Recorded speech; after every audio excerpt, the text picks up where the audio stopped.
સાથે ગુજરાત ફર્સ્ટનું બઝર વાગી ચૂક્યું છે। જ્યારથી બીઝેડ ગ્રુપનો આખું સ્કેમ બહાર આવ્યું એવું લાગતું હતું કે આ એક જ આ બીઝેડ ગ્રુપનું સ્કેમ ચાલી રહ્યું છે, પરંતુ જેમ જેમ દિવસો વીતતા ગયા તેમ તેમ એક બાદ એક પોન્જી સ્કીમ સામે આવતી રહી અને એવું લાગી રહ્યું છે કે પોન્જી સ્કીમ માટે જાણે કે ઉત્તર ગુજરાત હબ બની ગયું છે। આજે વધુ એક પોન્જી સ્કીમનો પર્દાફાશ થયો છે અને આ સ્કીમનો પર્દાફાશ થયો છે મહેસાણાના કડીમાંથી, જ્યાં એક શિક્ષક દંપતી અને તેમના બનેવીએ ભેગા બનીને 100 કરોડનું ઉઠામણું કરી નાખ્યું। જી હા, જુદી જુદી સ્કીમમાં નફાની લાલચ આપીને તેમણે 100 કરોડ સેરવી લીધા। 100 કરોડનું ઉઠામણું કરી ઘરે લોક મારી શિક્ષક દંપતી ફરાર છે અને નવાઈની વાત થઈ છે કે આ શિક્ષક દંપતીનું કોણે સન્માન કર્યું હતું? ધારાસભ્ય હાર્દિક પટેલે, તેના ફોટો પણ તમે જોઈ શકો છો। એક બાજુ ધારાસભ્ય હાર્દિક પટેલ તેમનું સન્માન કરી રહ્યા છે, બીજો એક ફોટો કે જેમાં શિક્ષણ મંત્રી કુબેર ડિંડોર પર આવા લોકોનું સન્માન કરે છે અને પછી આવા જ લોકો સન્માનના નામે એવું બતાવવામાં આવે છે કે ભાઈ આ લોકો અમારી સાથે છે, એ પ્રમાણેનો એક રોલો પાડે છે કે ધારાસભ્ય અમારી સાથે સંવાદ થઈ રહ્યો છે, આ લોકો મંત્રીઓ અમારી સાથે સંપર્કમાં છે, એમ કરીને લોકોને ફસાવે છે અને પછી લોકોના પૈસા ચાવ કરી જાય છે। સવાલ એ છે કે લોકો કેમ આમાં વિચારતા નથી અને જે શક્ય જ નથી એ બાબતે લોકો પૈસાનું રોકાણ કરે છે ને પછી તેમને રોવાનો વારો આવતો હોય છે। જે દ્રશ્ય આપણે જોઈ રહ્યા છે, બીઝેડ ગ્રુપમાં પણ કંઈક આવી જ ઘટના સામે આવી હતી, જ્યાં ભૂપેન્દ્રસિંહ ઝાલાનું એક ધારાસભ્ય સન્માન કરતા હતા। એ વિડીયો, એ દ્રશ્યો પણ વાયરલ થયા હતા, જ્યાં ધારાસભ્ય ધવલસિંહ ઝાલા ભૂપેન્દ્રસિંહનું સન્માન કરતા દેખાયા। જ્યારે ધારાસભ્યને પૂછવામાં આવ્યું ત્યારે તેમણે તો ઉડાવ જવાબ આપી દીધો, પરંતુ સવાલ અનેક ઉઠે છે। આ જે પ્રતિનિધિઓ છે, જનતાના પ્રતિનિધિઓ છે, જેમને આજકાલના યુવાનો એક ઇન્ફ્લુએન્સર તરીકે જોવે છે, એમને ફોલો કરે છે, અને જો આ જ પ્રતિનિધિઓ આ પ્રકારે પોન્ઝી સ્કીમ વાળા લોકોને સમર્થન આપશે, તેમનું સન્માન કરતા રહેશે, તો સમાજમાં લોકોની વચ્ચે કેવો મેસેજ જશે તે સવાલ ઉઠી રહ્યો છે। આ દ્રશ્યોથી સવાલ એ પણ ઉઠે છે કે શું પોન્ઝી સ્કીમને સમર્થન આપી રહ્યા છે? બિલકુલ, અને આમાં આ લોકોની મોડસ ઓપરેન્ડી એ છે કે જે આવા મોટા મોટા લોકો છે, જેમનું સમાજમાં નામ છે, પ્રતિષ્ઠિત વ્યક્તિઓ છે, કોઈને કોઈ પ્રકારે યેન કેમ પ્રકારે તેમની નજીક પહોંચે, તેમની સાથે ફોટો પડાવે છે અને પછી લોકોને સંદેશ આપે છે કે ભાઈ આ લોકો સાથે અમારે ગર્વ છે, તેમની સાથે અમારા સારા સંબંધ છે, તેમની સાથે સંવાદ થઈ રહ્યો છે, એટલે લોકો તેમની જાળમાં આવતા હોય છે। પરંતુ આ દેત્રોજની શોભાસર પ્રાથમિક શાળામાં એટલે કે ઘણા બધા શિક્ષકો આ બધી સ્કીમમાં સંડોવાયેલા છે। જ્યારે બીઝેડ ગ્રુપનું નામ સામે આવ્યું હતું ત્યારે જે ખબર પડી ગઈ હતી કે આ આખી જે ચેન છે શિક્ષકો સાથે જોડાયેલી છે, શિક્ષકો જ એજન્ટો છે, રોકાણ કરનારા પણ શિક્ષકો છે અને આજે જે પોન્જી સ્કીમ આવી છે તે પણ શિક્ષકો ચલાવતા હતા। શિક્ષક દંપતી આખું આ તરકટ રચ્યું હતું, જો કે હજુ સુધી તે અંગે કોઈ ભાર થઈ નથી, એક જાગૃત યુવક હતા શિક્ષકોના માથે અને આમાં માનસી ભવિષ્યની જવાબદારી છે। બીજી મહત્વની બાબત માનસીયામાં એ છે કે જે આ આખા મામલામાં ફરિયાદી છે તેનું નામ પણ હાર્દિક પટેલ છે। હાર્દિક પટેલ સાથે આનો ફોટો છે, ધારાસભ્ય છે, પરંતુ આમાં ફરિયાદી છે હાર્દિક પટેલ છે। તેમણે આ મામલે 15 દિવસ અગાઉ ફરિયાદ નોંધાવી હતી અને તેમણે 8 કરોડનો આંકડો આપ્યો છે। તેવામાં એક આમાં જાગૃત નાગરિક સામે આવ્યો છે, તેમણે કહ્યું છે કે મારી સાથે છેતરપિંડી થઈ છે। તેમણે શું પ્રતિક્રિયા આપી પહેલા તે સાંભળીએ। મારી સાથે 6 કરોડ 6,95,850 રૂપિયાનું ફ્રોડ થયેલ છે। પટેલ કનૈયાલાલ મણીલાલ પટેલ, રહેવાસી ધરતી સિટી કડી સાહેબ, 7/10 તારીખે 7/10/24ના રોજ અમે ડીએસપી મહેસાણા મુકામે આ છેતરપિંડીની ફરિયાદ રજિસ્ટર એડી દ્વારા પહોંચાડી હતી। ત્યાંથી ફોરવર્ડિંગ થઈને કડી પોલીસ સ્ટેશનમાં આવી ગઈ છે। 1.5 મહિનો થયો, પરંતુ અમે 2 દિવસ પહેલાં પણ ગયા હતા તો પોલીસ સ્ટેશનમાં પીઆઈ સાહેબે અમને બેસાડી રાખ્યા ત્યાં, અને અમે એક એફઆઈઆર નોંધી દીધી છે ઓલરેડી, એટલે હવે તમારી ફરિયાદ નોંધી શકીએ નહીં।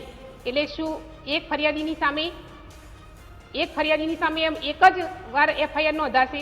શું અમારી એફઆઈઆર નહીં નોંધાય? એટલે વિકાસ, અહીં સવાલ એ થાય છે કે જે શિક્ષકના શિરે વિદ્યાર્થીઓના ભણતરની, ઘડતરની જવાબદારી હોય છે, જીવનનું એક નેતૃત્વ કરતા હોય છે વિદ્યાર્થીઓના, એ જ શિક્ષકો આજે આવી પોન્ઝી સ્કીમ ચલાવે છે અને આ જ શિક્ષકો જો શિક્ષણ છોડીને આ પોન્ઝી સ્કીમ ચલાવશે તો વિદ્યાર્થીઓના ભણતરને કેવી અસર પહોંચશે તે પણ સવાલ અહીં ઉઠી રહ્યો છે। બિલકુલ, એટલે એ મામલે તપાસ પણ થઈ રહી છે કે આખરે કયા કયા શિક્ષકો આ પોન્જી સ્કીમ સાથે સંકળાયેલા છે, કોણે કોણે બીઝેડ ગ્રુપ સાથે કામગીરી કરી છે, કોણે પોતાની પોન્જી સ્કીમ તૈયાર કરીને લોકોને છેતર્યા છે, તે મામલે સીઆઈડી ક્રાઇમ તપાસ કરી રહી છે। પરંતુ હવે આપણે આ બીઝેડ ગ્રુપ વિશે વાત કરીએ, કારણ કે તેને આ 6000 કરોડનું સામ્રાજ્ય ઊભું કરવામાં મદદ કોણે કરી છે, તેના જે એજન્ટો છે, ચારે બાજુ તેણે એજન્ટોની આ માયાજાળ તેણે પાથરી હતી, જેમાંથી મયુર દરજી હોય કે પછી ધવલ પટેલ હોય. મયુર દરજી તો ઝડપાઈ ચૂક્યો છે, પરંતુ ધવલ પટેલ હજુ પણ ફરાર છે. તેવામાં વધુ એક એજન્ટ કે જે હવે ભૂગર્ભમાં ઉતર્યો છે, હિંમતનગરનો એજન્ટ કમલેશ મોચી કે જે ભૂગર્ભમાં ઉતરી ગયો છે. તેને જાણકારી મળતા કે તપાસ હવે મારા સુધી પહોંચવાની છે, તપાસનો રેલો મારા સુધી પહોંચશે, ગમે ત્યારે સીઆઈડી ક્રાઇમ દરવાજો ખખડાવશે. એટલા માટે હવે કમલેશ મોચી ગાયબ થઈ ગયો છે. કમલેશ મોચીને BZ ગ્રુપે મર્સિડીઝ કાર ભેટમાં આપી હતી. એટલે કે આખી જ આ રીતની તેમની એમો હતી કે જે આવા એજન્ટો છે તેમને મોંઘીદાટ કાર આપતા હતા અને પછી એજન્ટો તેમના જે રોકાણકારો છે તેમને કહેતા કે જો મને મર્સિડીઝ મળી છે, તમને પણ આવતીકાલે મળી શકે છે, તમને BMW મળશે, તમે પણ આમાં રોકાણ કરો. એટલે જે પણ એજન્ટો આ BZ ગ્રુપ સાથે સંકળાયેલા છે તે હવે ફરાર થઈ રહ્યા છે, ભૂગર્ભમાં જઈ રહ્યા છે, ગાયબ થઈ રહ્યા છે. જો કે પણ ગમે ત્યારે સીઆઈડી ક્રાઇમ તેમના સુધી પહોંચે છે. 100 થી વધુ એજન્ટો હતા ગુજરાતમાં સક્રિય, જે નીચે ઉદ્યોગપતિ હોય, રોકાણકારો હોય, તેમનો સંપર્ક કરતા હતા, બિલ્ડરો હોય અને જે સદ્ધર લોકો હોય તેમનો સંપર્ક કરી તેમને રોકાણ કરવા માટે આકર્ષિત કરતા, લોભામણી લાલચો આપતા હતા. એકના ડબલ, એકના ટ્રિપલની લાલચો આપતા હતા અને તમે આટલા નાખશો તો આટલા સમયમાં ડબલ થઈ જશે. જેટલું તો કોઈ ગવર્મેન્ટ ઇન્સ્ટિટ્યુશનમાં કે કોઈ શેર માર્કેટમાં પણ આટલું રિટર્ન નથી મળતું, એટલું રિટર્ન તમને આ BZ ગ્રુપ વાળા આપશે એવી લોભામણી લાલચો આપીને લોકોને ભોળવતા અને ત્યારબાદ આખી પોન્ઝી સ્કીમનું સ્કેમ ચલાવતા હતા. બિલકુલ. એટલે આખા કેસમાં માનસી હજુ સુધી નાની નાની માછલી જ પકડાય છે. સૌથી મોટો સવાલ કે ભૂપેન્દ્રસિંહ ઝાલા આખરે ક્યાં છે? ભૂપેન્દ્રસિંહ ઝાલા અત્યારે વિદેશ ભાગી ગયો હોવાની પણ અત્યારે ચિંતા છે. ચિંતા એટલા માટે કારણ કે 6000 કરોડનું તેણે ફૂલકું ફેરવ્યું છે, લોકોના પૈસા ડૂબ્યા છે.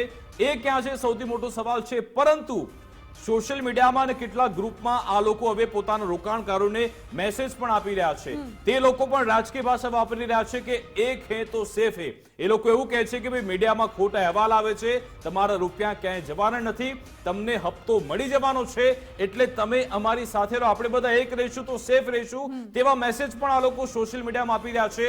એટલે એ તમામ લોકોને પણ સીઆઈડી ક્રાઇમ હવે ટ્રેક કરી રહી છે. એવી પણ છે કે અંદર ખાને ક્યાંક ને ક્યાંક સેટલમેન્ટ થઈ રહ્યા છે ઓછા પૈસામાં. બીજી સૌથી એટલા જ માટે લોકો પણ ફરિયાદ કરવા આગળ નથી આવી રહ્યા. બિલકુલ. સૌથી મહત્વની બાબત કે શું અમને રાજકીય પીઠબળ મળી રહ્યું છે? મોટો સવાલ છે.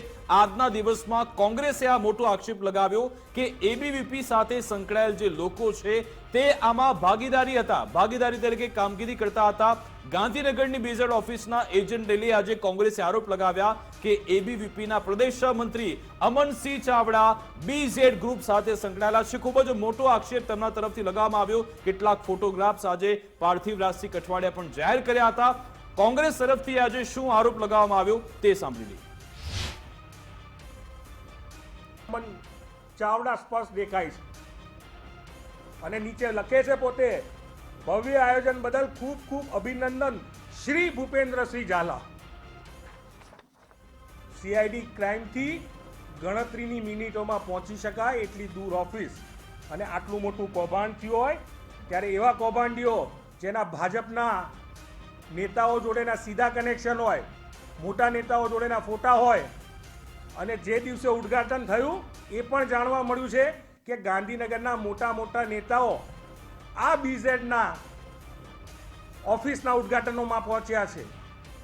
એટલે કોંગ્રેસના જે આક્ષેપો છે તે આક્ષેપો સામે ABVPએ પણ વળતો જવાબ આપ્યો છે અને કહ્યું છે કે કોઈ પણ ABVPના વર્તમાન કાર્યકર્તાઓ છે તેઓ BZ ગ્રુપ સાથે સંકળાયેલા નથી અને કાર્યકર્તા BZ ગ્રુપ સાથે સંકળાયેલા હોય તો તે વાતો પાયા વિહોણી છે તેવું પણ ગણાવ્યું છે. એટલે વિકાસમાં સ્પષ્ટ સંદેશો તો એવો પણ આવે છે કે કોઈ વર્તમાન કાર્યકર્તા સંકળાયેલા નથી. એટલે શું જ્યારે આક્ષેપ કરવામાં આવ્યો કે આવી કોઈ વાત બહાર આવી તો ABVPએ તરત પગલા અંદરખાને લઈ લીધા હશે? બિલકુલ. એમની પ્રતિક્રિયા પણ આપણે સાંભળી લઈએ કે તેમના તરફથી આખરે શું કહેવામાં આવ્યું, કોંગ્રેસને તેમણે શું જવાબ આપ્યો. ગુજરાતમાં ચાલી રહેલા BZ ગ્રુપના કૌભાંડ ઉપર તટસ્થ અને ત્વરિત તપાસ થાય તે અતિ આવશ્યક છે.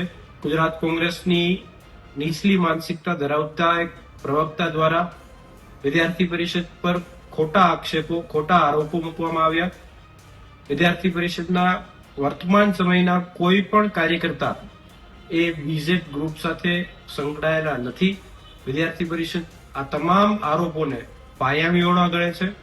કોઈ પણ પૂર્વ કાર્યકર્તા પોતાના નિજી વ્યવસાય સાથે વિદ્યાર્થી પરિષદને જોડવું, ABVPને જોડવું એ મને લાગે છે કોંગ્રેસની હલકી રાજનીતિ દેખાડે છે.